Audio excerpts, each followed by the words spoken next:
Selam arkadaşlar, kanalımıza hoş geldiniz.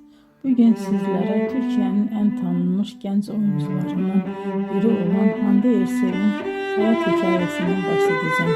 Hande Erçel 24 Kasım 1993 tarihinde Türkiye'nin Balıkesir iline bağlı Bandırma şehrinde dünyaya geldi.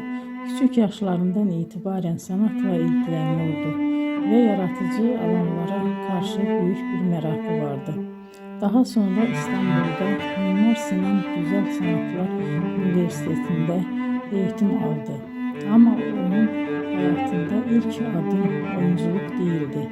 Hande Erçel kariyerine modellik yaparak başladı. Genç yaşta katıldığı güzellik yarışmaları sayesinde dikkat çekti ve kısa bir süre televizyon dünyasının kapıları ona açıldı.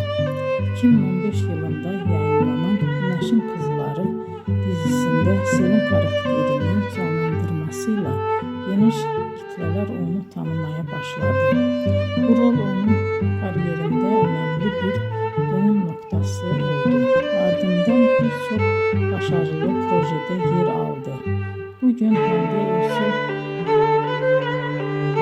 sadece Türkiye'de değil,